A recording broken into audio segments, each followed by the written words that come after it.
This might get weird. Are we rolling? We're rolling. Cheers, Grace Helbig. Cheers, Mamrie Hart. You guys, we're in my kitchen. Must be 9,000 degrees in the back house. Yeah, the like everywhere in the world right now, temperatures are higher than what is tolerable, and so we have moved inside. They are higher than Grace Helbig on a Friday night with a fresh episode of Drag Race. Yeah, they're higher than my shoulders when I'm even a minor amount of nervous about something. Well, because we went to the back house, and I used to have an AC unit back there, but when I subletted my place last year, I think they didn't realize how old it is, and so they were like, your AC unit died back here, like a wall unit. And I was like, well, how long were you running it? They were like, 5 days. I was like, well, you guys, no one lives back there. It's tough. Like, I only turn it on when I'm back there and can't stand it. So we got back there for 1 second, and Grace was like, this is gonna give me a panic attack, it's so warm. Yeah, or fall asleep.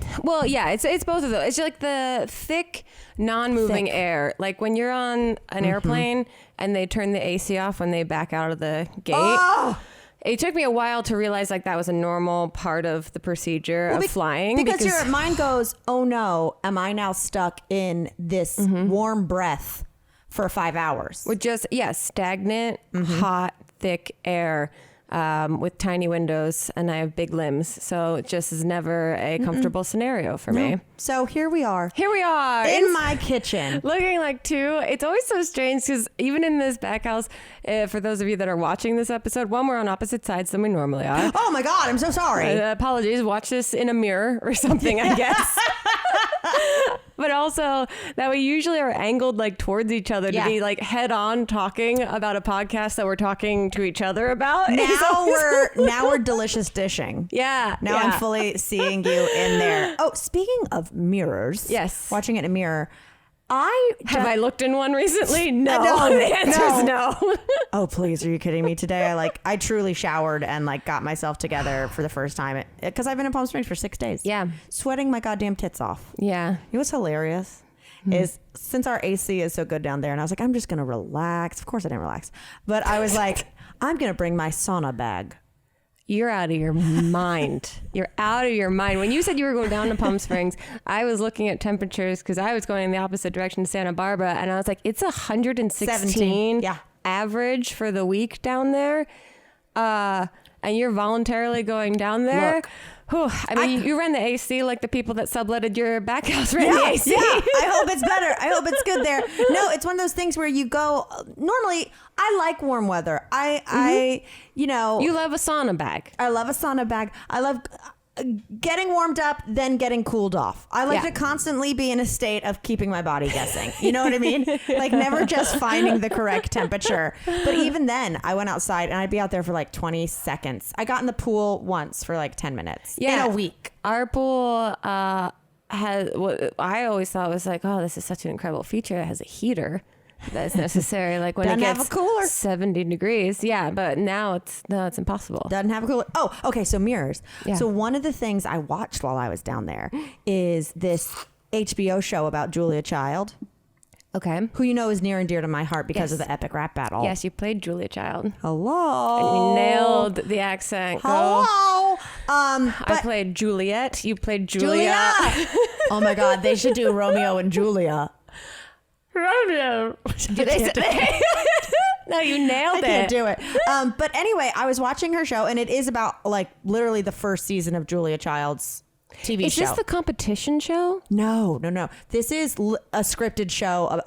Niles from Frasier plays her husband.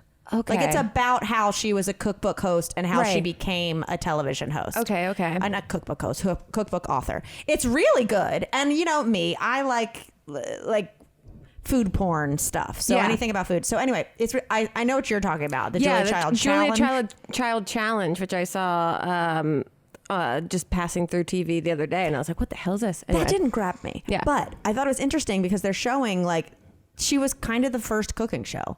So they didn't know how to do stuff. So they were trying to figure out how can we see her cook? They didn't have cranes and things like that. And seeing when they realized that they could put mirrors above her cooking station and then they could just film that. Whoa. And I was like, whoa, someone was into pornography on that set. That's what I'm saying.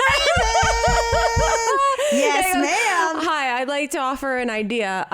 Just hit me out of the blue. Yeah. What if we put mirrors on the ceiling and you can see what's happening horizontally Underneath. down below? This is going to sound crazy, but what if we shot this I don't know TV if this'll show work. at the Lovers Motel on Route 92? Sorry, I saw that and I was like, oh. So I had been watching it, and the thing is I love to watch the show and I love all of that, but French cooking. Is she French? No, but her husband was a diplomat.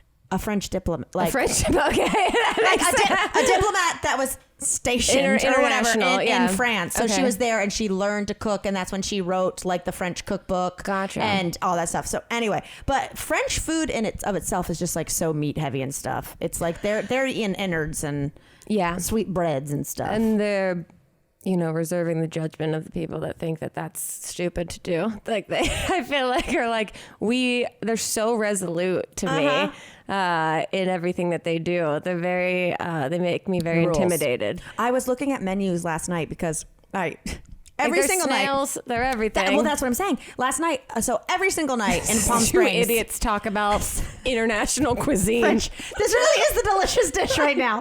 They're into snails, and it's intimidating. It's gross. No, I was looking up menus last night as I'm known to do because I was like, I should take myself out to dinner. I stayed in every single night. And The idea of walking out the front door into was rough. 117 degrees, and I know the UK is dealing with astronomical temperatures right now, which is like very hard to They're process. just not, like Palm Springs is prepped for that kind of heat. But anyway, I was looking at menus and there was this French restaurant and I was like, of course, 170 degrees. I'm like, I could get down on some French onion soup. But You're out of your mind. but That's I'd be masochistic. eating indoors. So then, but one of the appetizers I saw was escargot, but it said 9 imported snails. 9. But the imported snails is what got me. Okay. Like, do we not are French snails different species than American snails? There is a possibility. Well, I thought the preparation is what made it escargot, as like French fries are still American potatoes. Yeah. Honestly, I don't know, because there is this West African snail that is illegal. Oh my God, he's going off in Florida. So I talked about yeah, and the crazy thing is, have I talked on the podcast about this bug heist documentary that I watched with Elliot? I think you mentioned, well, if you didn't mention it on the podcast, you mentioned it to me in friendship. Yeah, Bug Out. I think I texted all the people that I love about this. Like, I think I'm going to text I'm going to see our thread because you said that pretty resolutely. I'm pretty sure I texted you, my younger brother Tim, and my mother and father about this.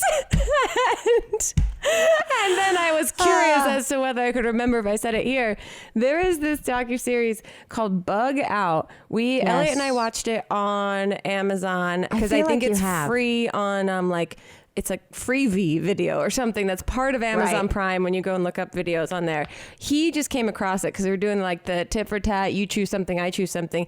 That's he found love. this. That's a couple who's trust each other. Sometimes it doesn't work out great, but this worked out. He chose this because it's based on this insectarium that was in Philadelphia, which I had never heard of. It's called the Philadelphia Insectarium, and it's about this bug heist where up to $50,000 worth of insects were stolen. Holy shit! From the insectorium, and it made like local news, and then because it's absurd, it made international news. It made all this crazy news. Where the hell was I? And this, I know. The whole time I'm watching this, it's 4 episodes.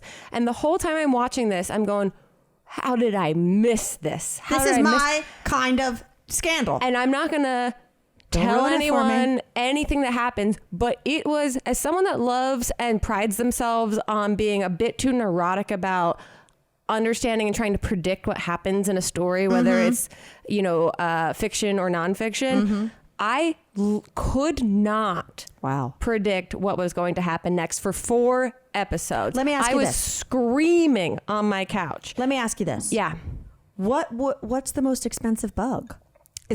One of the major ones was this African snail that was. But now they're running rampant in Florida. Well, they found out they captured 1,000 of them. This whole documentary taught me about the Underworld bug trade, which is like a black market bug trading situation, and like all of these different conventions that all these people have like literally in their trunks, just like packages of bugs. But what do you do with the bugs? Are they pets? I understand anyone will pay a bunch of money just for scarcity, but like, are they dead bugs that are framed, or are they live bugs? Both. There are both, and they are. It's this idea of like collector's idea, and then the idea that like some of them are so rare that people want them just because of their rarity. And that's like that it's not necessarily that they love this thing. They just love that no one else can have this thing. I mean, I feel like that speaks to psychological that's whatever. Jewelry, that's like even with shit like with diamonds. I'm like, I don't give a fuck. I'd never even wear that. But that's like the art world. And that's true. I will tell you. Oh, no. There is no way. I encourage everyone to watch this documentary. She's bugging out. I am bugging out on Bug Out because the ending I could never have predicted. So I can't speak about it enough. However, it's like one of those documentary series that looks like it was shot in like the early 90s, but it's not. Is it square? No, it's not. But like it's just like these people stumbled onto this story that just kept unfolding itself as they learned more about it. And so like it's not Netflix level production value. Right. That's okay. But it doesn't matter. The characters and the actual like plot and the absolute absurdity of this entire environment. She said it, folks. Inner peace is overrated. Just kidding. But you know what's better? Making it to level 1000 in Best Fiends. That, my friends, is what true satisfaction really feels like. Y'all know I love Best Fiends. You know I actively play it. You know I think it's the cutest game ever. But most of all, I love it because it's always changing. I never get bored. There's so many different puzzles. There's so many different levels, and every win brings new challenges and thousands of puzzles to play. You collect your fiends, which are like these little, little bugs, creatures. My favorite one is this little guy, Pop, and he is an axolotl. I don't know if I'm saying that correctly, but I do know he's the cutest little guy, and all I want to do is upgrade him. I feel like I need to do right by little Pop. You get these little creatures, you upgrade them, and then you use them by playing games and puzzles to defeat the slugs. Sure, this might sound like I am talking out of my ass, but really I am talking passionately about a game I love to play. Here's the good part about it. You also can play it when you're stuck without Wi-Fi, okay? I'm about to fly to Mexico on Thursday. I don't know if there's going to be Wi-Fi on the plane. You know what I do know? I do know that me and Pop are going to be hanging out, and I'm going to be defeating some slugs from 30,000 feet in the air. New in-game events are added all the time. Every time I open Best Fiends, it's like a whole new theme. Right now, it's Under the Seas or something like that, so it's very cute and nautical. With thousands of levels, there's always more to play, so go ahead and let enough never be enough. Let inner peace come from defeating those slugs. So download Best Fiends for free from the App Store or Google Play. Plus, earn even more with $5 worth of in-game rewards when you reach only level 5, guys. You can totally do that. I'm on level, I think like 213 or something. I love it. That's Best Fiends, friends without the R. Best Fiends. Do you order from DoorDash but wish that you didn't have to pay delivery fees? Well, dreams do come true. During summer of Dash Pass, you can save money and enjoy new members-only offers every week on top of $0 delivery fees all year round. Say hello to summer savings during the summer of Dash Pass from DoorDash. Forgive me if I flub these. This is a mouthful. With $0 delivery fees, exclusive items, and more than 25,000 members-only offers nationwide, Dash Pass by DoorDash has everything you need to make your summer memorable. With your Dash Pass by DoorDash membership, you can save an average of $4 to $5 on every order you place for delivery or pickup. That means on average, Dash Pass pays for itself when you order just twice a month. With members-only offers and items dropping every week, you'll have everything you need to make the most of your summer right at your fingertips. Shine bright during DoorDash's Summer of Dash Pass and get 50% off your first order up to $15 value. Use promo code TMGW 2022 at checkout when you spend $12 or more. That's 50% off your first order up to $15 in value when you sign up for DoorDash during Summer of Dash Pass using promo code TMGW 2022. Don't forget, that's code TMGW 2022 for 50% off your first order up to $15 in value. Dash Pass benefits only on eligible orders that meet the minimum subtotal. Terms apply. Yeah. Okay, the last thing I'll say about TV real quick, because this has just become our TV podcast. Sorry. Hey, guys. Sorry, we faced forward one episode.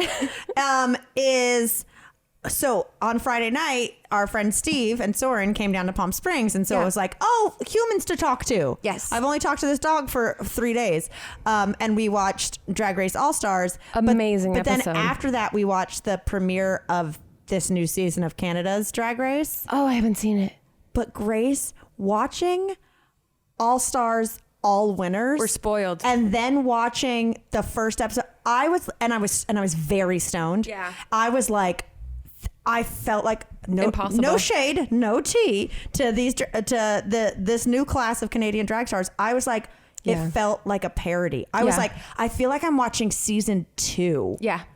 Of like Drag Race. Like I expected it to be in the square. I was just talking to my brother Tim about this yesterday on the phone. That I was like, have you watched the most recent episode? The roast was so good. The reason I love this season is the reason for the season. Every challenge, you know that even if someone fucks up, it's fine. They're going to get it back together so easily, and you don't have to worry about watching a car accident. Thank you. This is the first season I've watched since it's and for those of you who don't watch Drag Race, first of all, I commend you. Well, I commend you for listening to our podcast and getting through how often we talk about it, because it's the best program. Yeah, but it is. It's only people who've won a previous season, so it's all winners, all stars, all winners, elite. The exact same emotion I have, Grace, because I'm watching it and I'm like, why is this so enjoyable? Because I'm not nervous for anyone. No. It's like watching the Olympics and being like, hey, some people are going to lose, but like everyone's going to be cool with it. Yeah. Because everyone knows they're the best. It is so good, and their actual like artistry and every it is too spoiling, to what you're saying, that like I kept wondering, and I've seen tweets, because my favorite thing now is to look at Twitter after I watch TV shows that I like. I love that that's new to you. Well, because I didn't revel in it, because Twitter to me is like so dumpster fiery. Yeah. But like for TV stuff, it's like I love to hear what the popular opinion is. Everyone is funnier than me. I can't. The funniest person I've ever experienced. And I'm like, how could I ever craft a joke on the internet when everyone's just doing it so easily? This season, everyone has been like, how can I possibly go back to watching regular drag race season? Like one who's what we wanted, crusty around the edges. I know, it's really be crazy. Careful what you wish for. It truly is. I feel like now it's like, oh, you're gonna have the greatest sex of your life. Yeah. And then you're going to date around a little bit. Right. Like, how could I ever date someone after Chip? You know, I've peaked. You know he listens to this podcast. Of course I do. Oh my God. Speaking of, this is in the same vein. Okay. Ready? We got an almost dead battery, so let's just juice this thing as long as we can. Let's wear it out. Okay. That's what I said. Last time I said. So you know how I'll occasionally pick up what I know is a scam call to say, take me off your call list. And you've gotten the fuck you. I had a fuck you off, and then I had someone call me a bitch. And it's always just makes me laugh. Whatever. And it's so funny because I was telling Chip about this, and he was like, I deal with so many assholes. I don't have the energy to like willingly entertain an asshole. And I'm like, but I don't talk to people for days at a time. So I just go in and I'm not looking for a fight. So anyway, I get a call a couple days ago, and I'm like, oh yeah, it's North Carolina number that I don't know. Either someone's in the hospital or someone's trying to send me, like, scam me. Okay. So I know I'm about to have an experience. So I answer, and of course it's like, you are, it's either like, I don't really get the car warranty ones. I'll just get like I don't even know what they were trying to tell me. That like, see, I don't answer my phone at all unless it's a family member. So literally all. So I answer and I get a pre-recorded thing and it's like, stay on the line if you'd like to talk to a representative thing. Yeah. So then you hear like a million people in a room talking and then like, hello. And I go, hi, please take me off your call list. And he goes, oh, what if I told you I do not have a call list? And I just go, just please don't call my number again. And he goes, I am going to call you again and again. Do you know why? And I went, because you're an asshole.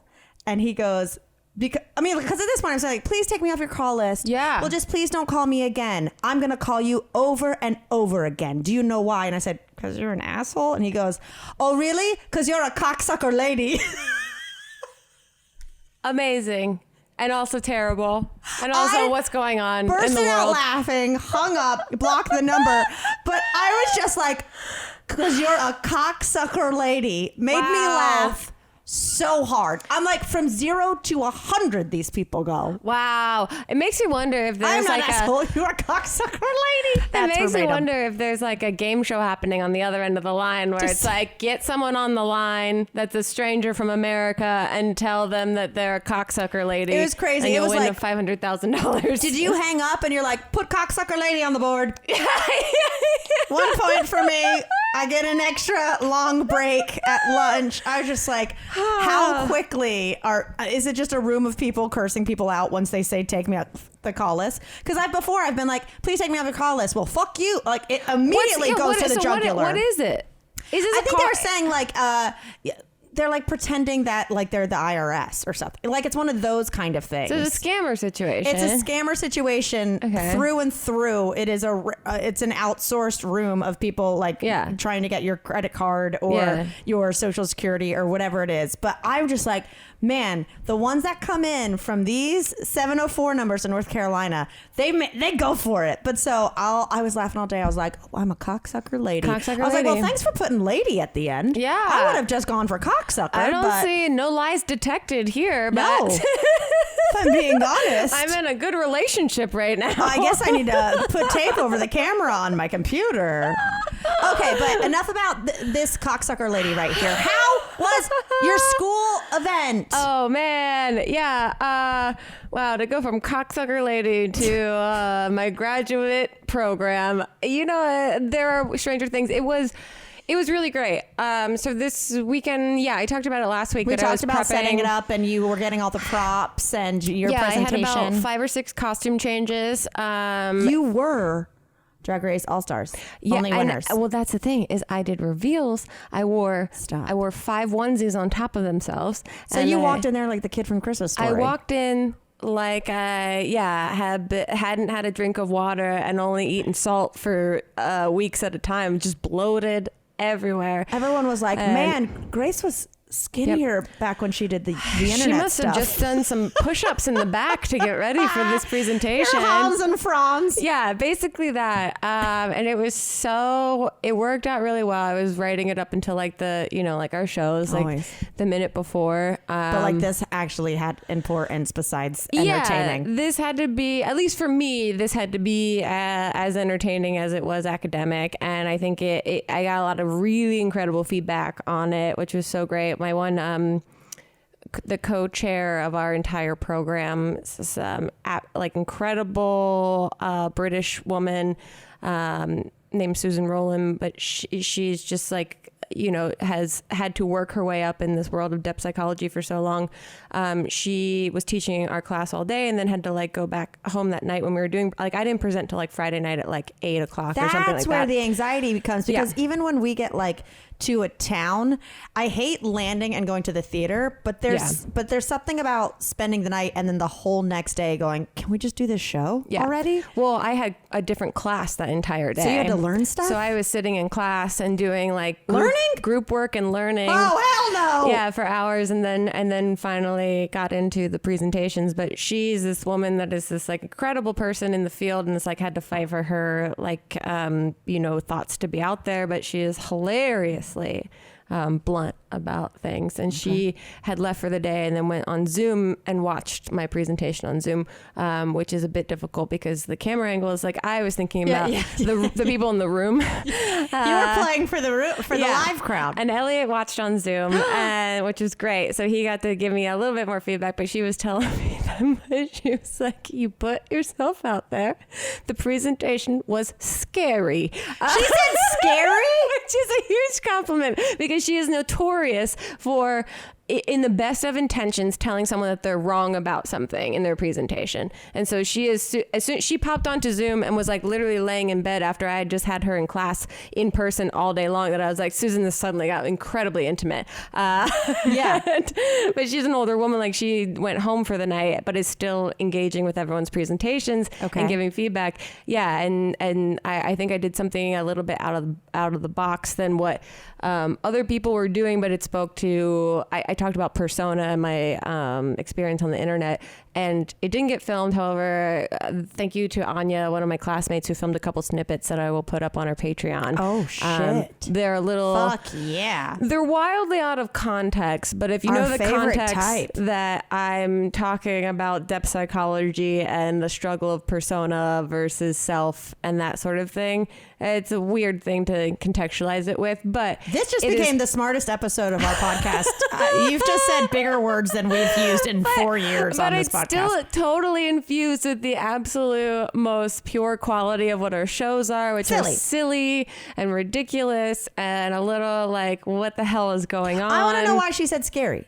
Because she's used to an academic setting where someone's doing a PowerPoint presentation. So she wasn't... And I said, hey, I'm not dressed well enough for this. Let me take off my boxing costume. And then I hit a final countdown cue and I took off the boxing costume and I had what you and Hannah and I wore as a tuxedo onesie on. And I said, okay, now let me give you my brief overview of how I ended up here. And then I took that off and had 3 or 4 different onesies underneath of that. So for her, coming from an academic setting, that's very confronting and scary. So it was scary because she couldn't relax into it. And also she's watching from, amazing. But she was watching from in the room. It may obviously, like, being in the room for our live shows, it makes more sense to watch it. She was worried you're about to be naked under that last one. She appreciated that I threw myself fully into the presentation, which is Amazon Prime. Yeah. I say in the beginning that this whole bit is an excuse for me to buy props and bits for this presentation,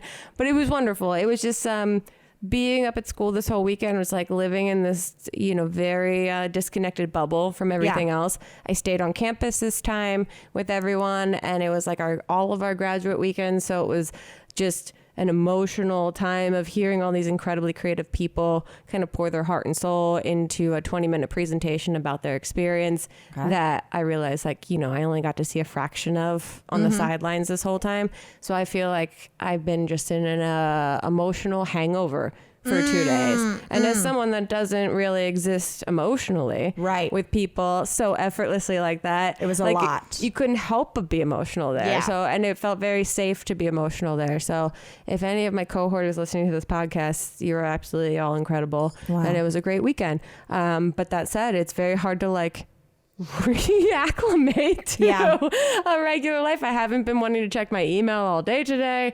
But I've been looking up some funny stories to talk about. Well, with that, with how incredible that's been, and how immersed you were, did you hear about Arnold Schwarzenegger farting in the woman's face? Literally just saw that the last 2 minutes before we turned this freaking camera on. That I saw. So someone said Arnold Schwarzenegger intentionally farted in her face. Here's the deal. I said, that's a headline that I'm intrigued about. Click. It's Miriam Margolyes, who I guess is also in Harry Potter, but I don't know what she plays. But I couldn't tell you. But essentially, they made a movie together forever ago, 1999. They were in the movie End of Days, and I guess at one point... He made it. She says, I didn't care for him. He's a bit too full of himself. He farted in my face. Now I fart. Of course I do. But I don't fart in people's faces. He did it deliberately in my face. Can you... She says it wasn't even on film. It was on one of the pauses. I haven't forgiven him for it. Okay, so many questions. Did this get brought up when it happened in the moment? Or was I don't know. I don't know all of that. I was reading the article that made it sound like they were in like a fight scene situation or something. He was like on top of her. Hold on. I've got another quote you got to read. She said she was laying on the floor and couldn't escape. And it must be like he's trying to save her or something like that. They're in a and he let one rip. And she says, and I quote, "He was a bit smelly because it was very hot in Mexico, and young boys don't make themselves fragrant. They don't wash all the bits." Oh, wait, no, she said that about... Uh-oh. She said that about Leonardo DiCaprio on the set of Romeo and Juliet. Wait, what? This woman is airing dirty laundry right now. So Arnold farted in her face, and then Leonardo DiCaprio had BO. Oh, Leonardo DiCaprio. DiCaprio. Wow. And she, once you get to I don't want to say once you get to a certain age, but maybe once you get to a certain brain space that you're just like, I'm going to tell everyone about this. Well, here's what I say about Arnold. Yeah, exactly. She's like, yeah, I'm retiring. I'm going to burn every fucking bridge. Fuck it. He farted on me, and that one smells. And that one smells. The thing is that you're thinking about Arnold too, like full back in the day action star. He was only eating like boiled eggs and oh my god, and lean meat. And so also that fart stunk because he's clenching every muscle in a body that is toned that you don't know is so they said can cut, be toned. So as soon as he releases, oh my god, the amount of actual cut. You just wrap that butt. You need a COVID mask on your face to handle it. Oh my God. I think it's just so funny to be like, you know what? I'm an octogenarian. I've put in my time. I've been in 50 films. I'm going to tell you who farted. I'm going to tell you what you want to know, because these people can't continue to live their lives without the public knowing that they fart in people's faces. They fart. He can make videos with his tiny little horses all he wants. We love the tiny donkey, but give me the kicks. But tell me the real story is that he farts in faces. What I want to know is I love how many news outlets farted on people going to come forward. Like, did Arnold? This is a new door that's open, because I know that is this his George Clooney prank on all the sets? I was reading this article on D-Listed. I think you were reading it on CNN. No, I was on like Variety or something. Oh, okay. I read it. I saw it on Twitter, and I was someone being like, "Perfect headline." The fact that it's made the rounds as a news source is also hilarious about our journalist culture. Everyone's going, you know what? It's a slow news day. Let's talk about Arnold farting on a face. I'm also like, did this get more circulation than the fact that he had a child with his housekeeper 20 years ago and kept it secret? But no, I want fart news, baby. Fart news. Speaking of farts. So I went, like I said, I only left and ate a meal in a different place like twice in the last week. But I went up to the cute diner at the Ace Hotel, Kings Highway. Yeah. And got myself some lunch and, with my laptop. And I'm doing my whole little cute hipster moment. Yeah. And I'm eating an Impossible Burger, and it's delicious. And then this couple comes and sits down, and you can just tell they're awful. You can just tell they're awful. Okay. But because the waitress comes over and is like, "Oh, can I get you anything?" And he's like, "How is this this Palms burger, blah blah blah." And she like describes it, and it's what I'm eating, right? I'm like, And she goes, "And it's on a plant-based patty." And he goes, "Ugh. They market that stuff to be good for you, but it's all a scam. It's not good for you." And she goes, "Oh, okay. Well, market what stuff? The Impossible fake meat. Okay. Yeah." And so she goes, "Well, we also have just like our regular burger." And he was like, "Okay, because I'm not going to eat." Who eats the plant? I'm literally chewing. I'm in the table beside them. And he's like, "I don't even see why."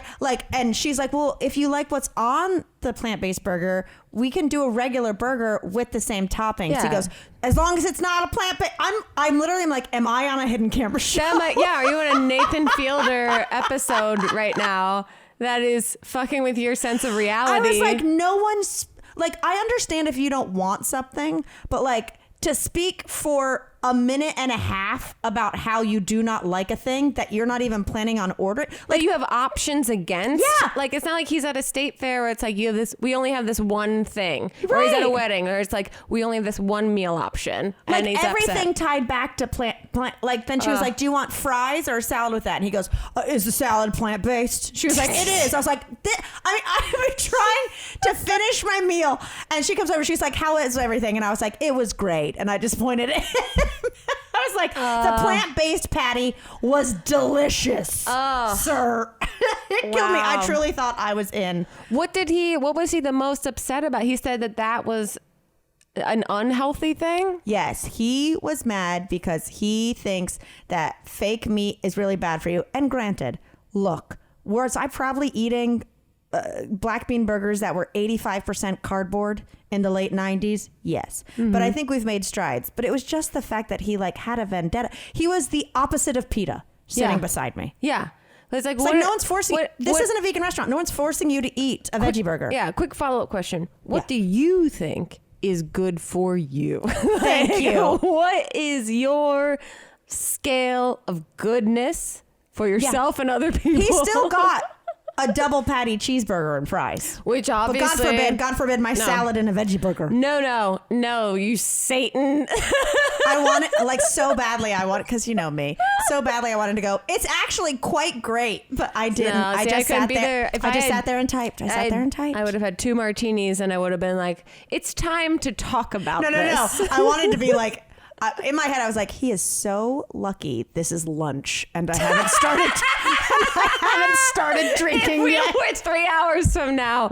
Oh, Mamrie would have been confrontation. Mamrie. I would have gone to the kitchen and been like, swap them out. I'll give you $100 fucking dollars. Swap them out. As long as he has no allergies, swap them out. Man.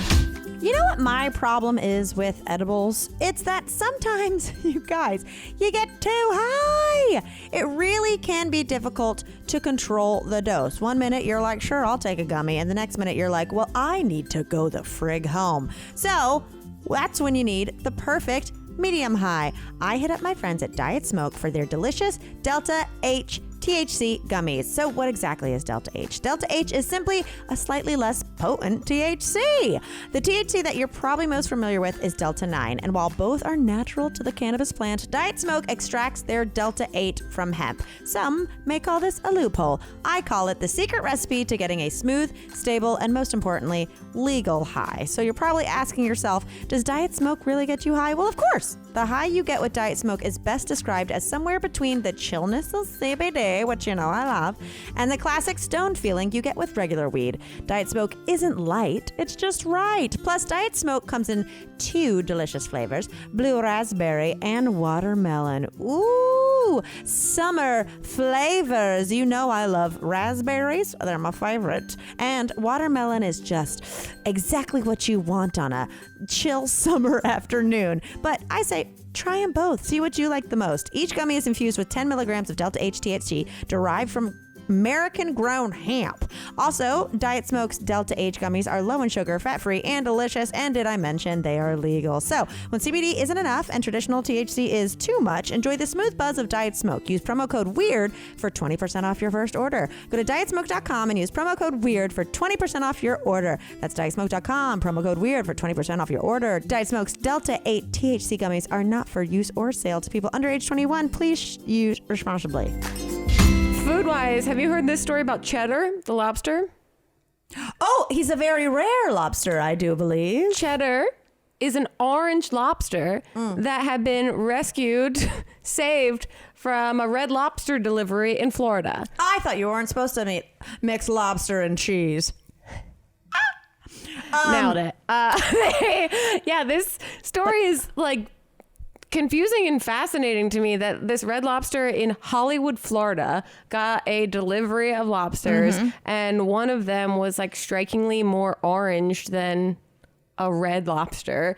And it ain't called orange lobster, y'all. And the manager at the Red Lobster in Hollywood, Florida noticed this and was like, no, this is significant. We can't make this lobster. We have to set it to the side. And found out that it's a 1 in 30 million chance that a lobster turns Holy out to be shit. orange, because most lobsters don't want to be a noticeable color that stands out to predators. And so now this lobster has now been preserved in an aquarium, and its name is Cheddar. I'm such an idiot. In my head, when you were talking about predators, I was like, red doesn't stand out? That's after they're cooked, Mamrie. They are blue.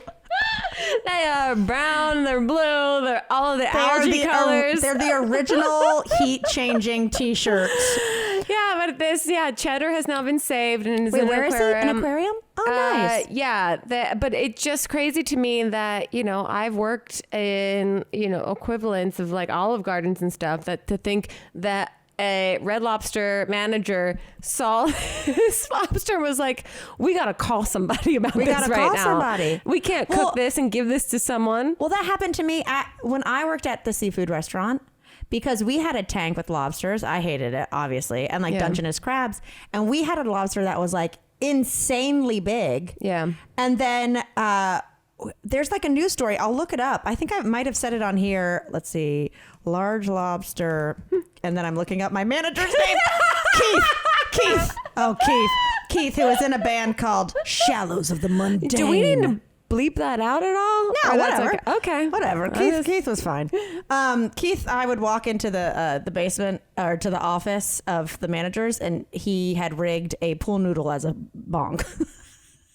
Again, should we bleep out his name? I didn't say his last name. Fuck it. Okay. The restaurant isn't in business anymore. But anyway, I'm pulling up an old CNN article. Yeah. It was George the Giant Lobster liberated from restaurant. He was like, this lobster is big. And he called in PETA. Yeah. And it weighed 20 pounds. And it was 140 years old.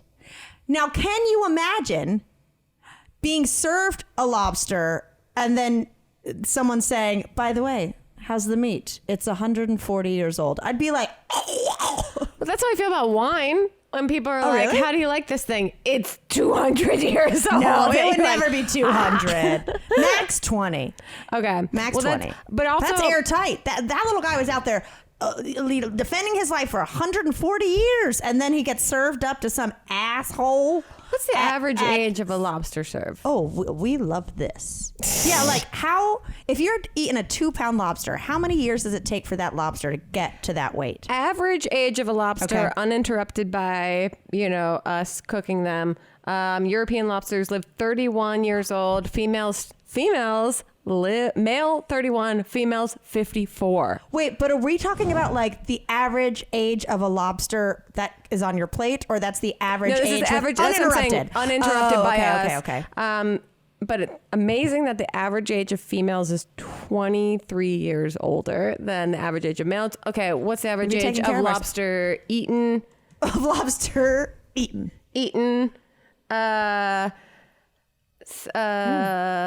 7 years old. Wow. Yeah, a lobster is approximately 7 years old before it is before it's legal to harvest, and will weigh about 1 pound. Lobster has a greater life expectancy than most humans. That's interesting. That that's the legal age. Mm-hmm. That's that's why they call it legal seafoods, right? Good callback. Wowie zowie. Do you like lobster? I think or is it one of those things you like butter? Do you like butter? I love butter. That's the thing. Is like I think I've been that suburban hypnotized that obviously lobster is like, this is what like you aspire to. Mm-hmm. Like, oh my God, I'm gonna work hard, make a lot of money, and I'm gonna eat lobster, and that's gonna be like what a successful life looks like. And also when I worked at successful, that's what TV taught me. And then I remember I worked at Olive Garden, but there was a Red Lobster across the street in New Jersey, and I just kept wanting to work at Red Lobster because I thought like that was leveling up for you. That was leveling up, but they already had a full staff, so I worked at Olive Garden. But the other part was that everyone wanted to work at Cheesecake Factory because that was leveling up. I mean, Cheesecake Factory was like, you're getting prom dates in there. Oh, also to this day, I got back from my residential on Sunday night exhausted, and Elliot had ordered me Cheesecake Factory, and I just felt like, that's I'm a love home. language. I know, but that's like how a resident that restaurant is to us, to me as an adult now. So you can see that the seed was planted young. But no, to be honest, I don't really enjoy lobster. Yeah, when I eat think it. it's how you dress it up. Yeah. You know, I don't. It's one of those things that you're eating it to get to the melted butter, to get to the I whatever. love melted butter. I love lemon. And every commercial of Red Lobster is just like the juiciest lemon wedge. Like a piece of lobster being dipped in melted butter. That's what I do with artichokes. Yeah. Yeah. I mean, Anything's good with butter. Everything's better with butter. I'm trying to look at this other story that I started reading earlier that I couldn't totally make sense of, but great. It's this man pushes a peanut up the Colorado mountain using an unconventional body part, and he is the first person to do this in the 21st century. Wait, have you heard of this? did AI write this? Sounds like it, right? Sounds like they just pushes a peanut up a mountain with an unconventional body part. Yeah. So this has been, I found this on multiple, when I go to look for weird news. Yeah. This has been cross-referenced on many of the websites that I use It's for not just UPI. No. And UPI, the fact that UPI is crazy. This was found first on Huffington Post, nice, weird news, nice, and nice. then cross-referenced through UPI, because UPI provided the actual photo of what the fuck was happening here. Okay, give it to me, girl. So just to give you some context, there was a Colorado man who became the first person of the 21st century and fourth person overall to use a contraption attached to his nose to push a peanut up Pikes Peak Mountain. How tall is this mountain? So it took this man. This is for this is a tradition of the Manitou Springs, Salem.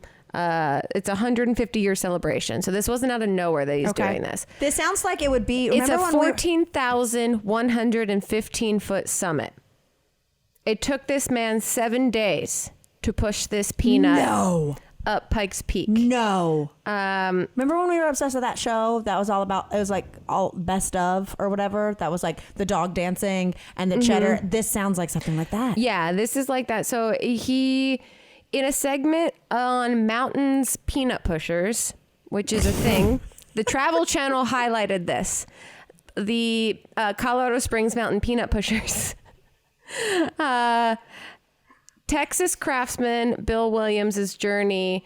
This is what started it with a peanut to win. He won a $50 bet in 1929. Oh, okay. Inflation. Yeah, to push this peanut up. Then this became this mythological thing. So this guy Bob Salem, he did the peanut push to celebrate the city of Manitou Springs' 150th birthday. But here's the deal. Are peanuts even grown in Colorado? They're grown in North Carolina. Right. I have no idea what the actual context of the start of this was, other than like probably an absolutely intoxicated bet. Okay, wasted. Okay. There's no clarification on that, whether that's yes or no. However, the photo of this man, he decided to use his nose like they did in the past. Like I said, it took him days. And this is a photo of the contraption. I'll put it on our Patreon, that it's like a ladle glued on his face. This man did this for days to be the first person to do this in the 21st century. 3 other people before him. Okay? Maybe I'll send this to Nick and he can edit in the photo here so you guys can see what this man did for days. He also says that he went through like 7 peanuts because they rolled away at times. So it wasn't one peanut. It was a few, because some of them got away from him. You know, there's so... Yeah, he had a CPAP sleep machine with duct tape and a spoon on it. A CPAP. Okay, my bad. Sorry, I didn't know this is so technical. Don't you offend our CPAP community. I'm so sorry. CPAP. It's a 12.6 mile route to the top of this mountain that he did on his hands and knees with a CPAP weird and a ladle duct tape to the front of his nose. Pushing it up. He went through roughly 24 peanuts along the way. Oh my God. The man did most of the push at night. He told this radio station. Because it got too hot? Yeah.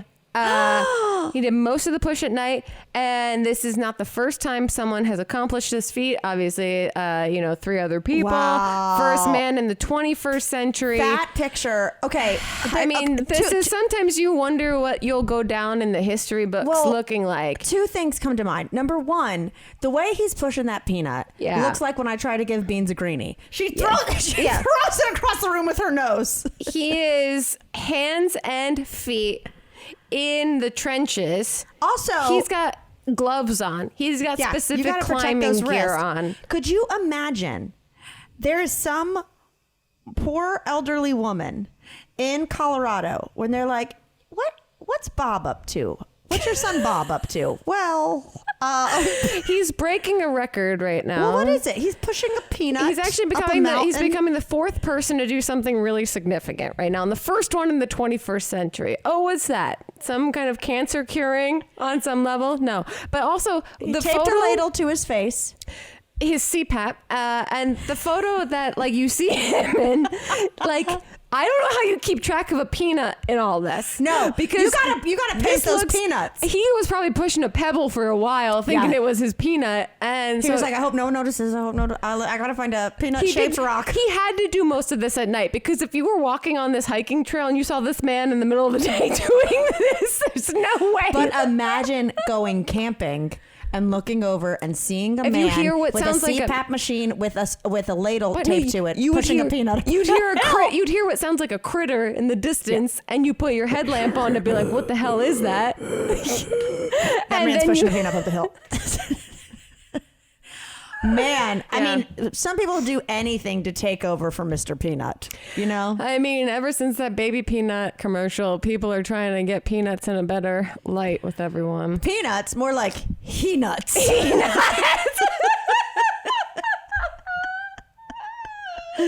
mean, when you read about it in just the editorial, it sounds like that's interesting. And then when you see the photo...